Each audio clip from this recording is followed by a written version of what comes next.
আমাদের দেশে একদল মুসলমান নামধারী তারা জিকির বিরোধী আছে। তারা কয় নামাজও তো জিকির। আচ্ছা, আমরা যারা জিকির করি বা চরমুনার মুরিদ বাসাইলে যে কয়জন আছে এরা কি বেনমাজি আসছেন?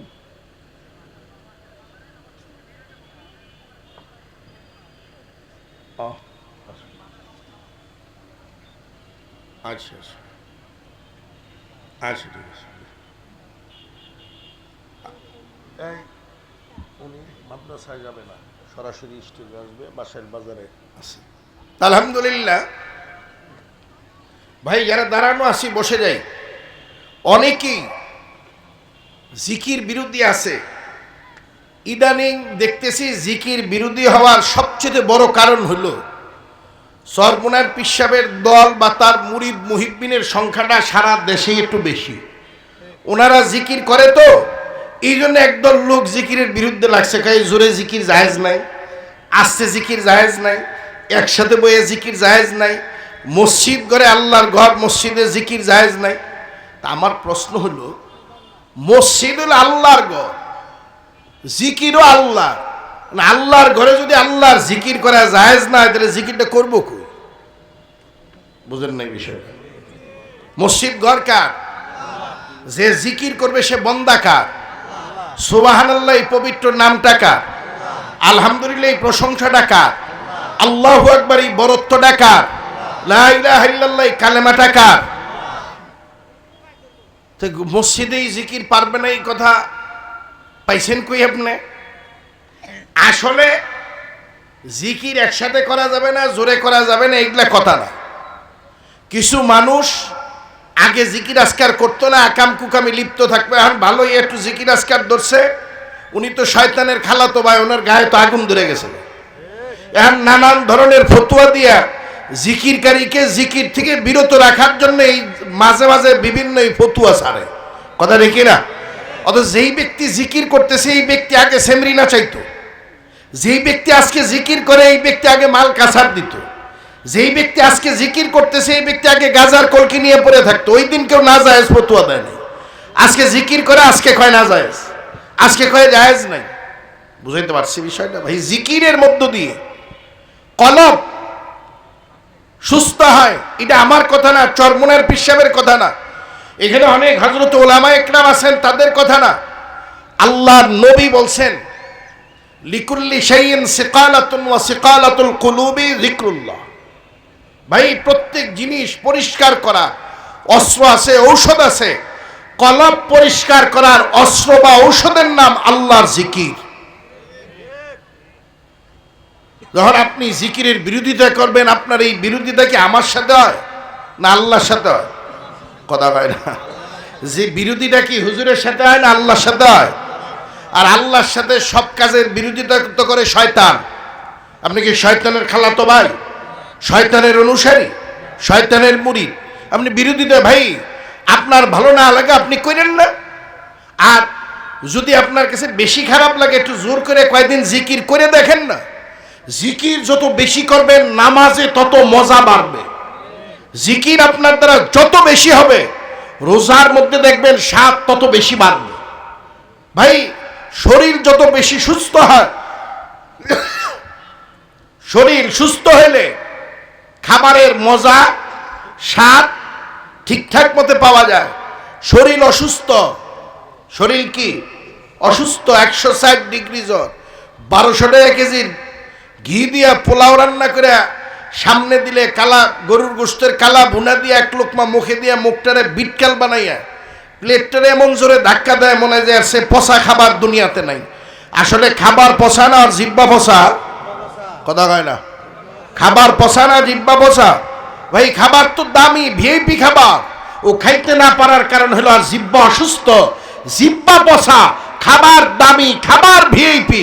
লা ইলাহা ইল্লাল্লাহ তো স্বাদ আছে, তুমি না পাওয়ার কারণ তোমার কলব পচা, তোমার কলব ভালো না, যার কারণে লা ইলাহা ইল্লাল্লাহ তোমার কাছে ভালো লাগে না, তোমার কাছে সিজদা ভালো লাগে না, রুকু ভালো লাগে না, সুবহান রাব্বিয়াল আযীম আর সুবহান রাব্বিয়াল আলা তোমার কাছে স্বাদ আর মজা লাগে না। ভাই, তোমার কাছে টেলিভিশনের ল্যাংটা নাচ মজা লাগে, ওয়াজ মজা লাগে না, আসলে তোমার কলব পচা। বিবি যদি বিশ্ব সুন্দরী হয় আর শরীর যদি অসুস্থ হয়, এই বিশ্ব সুন্দরী বউয়ের সাথে আনন্দ করা যায় না। আর বিবি কালা কিন্তু শরীর সুস্থ, কালা বিবির সাথেও আনন্দ হয়, ফুর্তি হয়, মজা হয়, কথা ঠিক কিনা? কলব যদি সুস্থ হয় তাহলে নামাজে মজা না আইসা পারে না, জিকিরে মজা না আইসা পারে না, তেলাওয়াতে মজা না আইসা পারে না, কথা ঠিক কিনা? আল্লাহ তাআলা আমাদেরকে কলবটাকে সুস্থ সুন্দর বানায় দুনিয়ার থেকে বিদায় নেওয়ার তৌফিক আল্লাহ আমাকে আপনাকে দান করুক, জোরে বলেন আমিন। আমি আর আলোচনা লম্বা করব না, আমার আলোচনা শেষ, এই পর্যন্তই আলোচনা। আমার শুরু থেকে শেষ পর্যন্ত মূল কথা হলো আত্মা কলবটাকে পরিষ্কার বানাইতে হবে, সুস্থ বানাইতে হবে। কলব যদি সুস্থ হয়, অন্তরাত্মা যদি ভালো হয়, তাহলে সমাজ নষ্ট হবে না, পরিবারে অশান্তি হবে না। আপনি পারিবারিকভাবে নিজে ব্যক্তি শুদ্ধি করেন, নিজের আত্মশুদ্ধি করেন, পরিবারে যারা আছে তাদের আত্মশুদ্ধি করান, পরিবারে অশান্তি দূর হবে।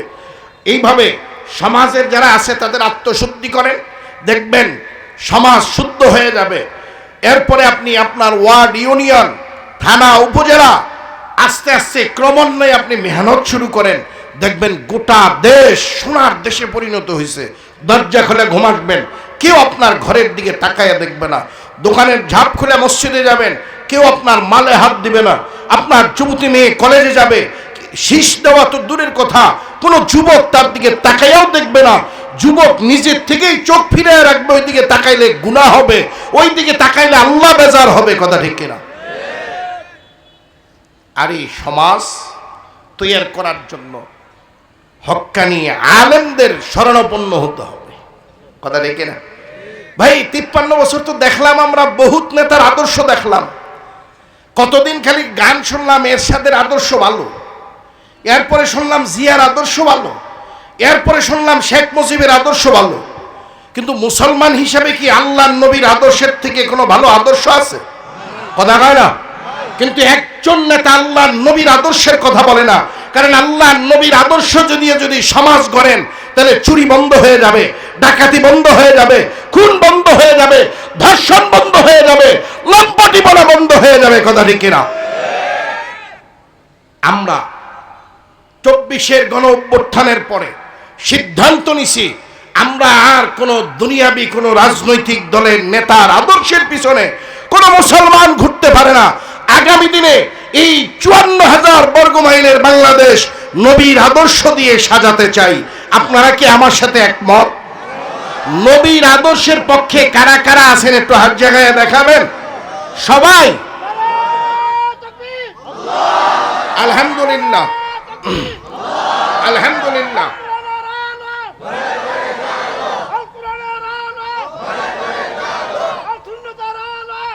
আলহামদুলিল্লাহ। শোনেন, আল্লাহ নবীর আদর্শই শ্রেষ্ঠ আদর্শ, কথা কয় না?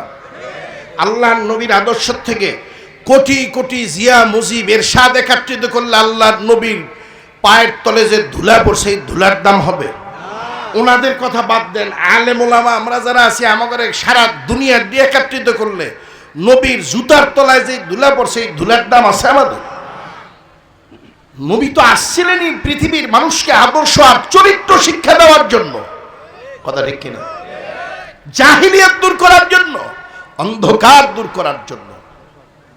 আগামী দিনে পীর সাহেব হুজুর চরমোনাই ডাক দিছেন, চেষ্টা করতেছেন, মেহনত করতেছেন যে আমরা ডান আর বামে আর দৌড়দৌড়ি বাদ দিয়া আমরা আগামী দিনে মুসলমান যারা আছি, আমরা আল্লাহর নবীর আদর্শ সিনায় ধারণ করে আমাদের ব্যক্তি জীবন, আমাদের পারিবারিক জীবন, সামাজিক জীবন, অর্থনৈতিক জীবন, জাতীয় আন্তর্জাতিক জীবন পর্যায়ে আমরা আল্লাহর নবীর আদর্শ দিয়ে করতে চাই। আল্লাহর নবীর থেকে ভালো মানুষ পৃথিবীতে আসে নাই, আর আসবেও না। নেতা তো এই ভালো মানুষটাই হতে পারে, কথা ঠিক না? আর মুসলমানের নেতা তো আল্লাহর নবীর বাহিরে আর কেউ হতে পারে, কথা কয় না?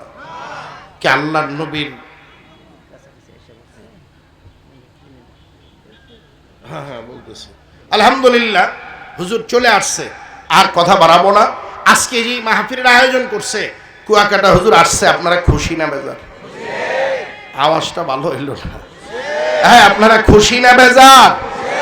যদি সত্যি খুশি হন, আমি চেষ্টা করব পরবর্তীতে একটা ফুল টাইমে রাত্রি 9টা-10টায় হুজুরের বয়ান দেওয়ার জন্য।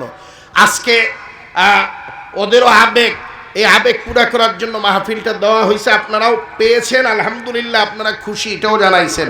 হুজুর মঞ্চে আসার সাথে সাথে হুজুর বয়ানে বসবেন। হুজুরের বয়ানের পরে আজান হবে, এশার নামাজের জামাত এই মাঠেই হবে ইনশাআল্লাহ। হুজুর মঞ্চে ওঠার আগে, এই যে চলে আসছে, ওঠার আগে যদি আজকের এই আয়োজন ভালো হয়, আপনারা যদি খুশি হন, যারা কর্তৃপক্ষ আয়োজন করছে তাদের জন্য আমরা একটু সহযোগিতা করতে পারি না ইনশাআল্লাহ? করতে পারি ইনশাআল্লাহ।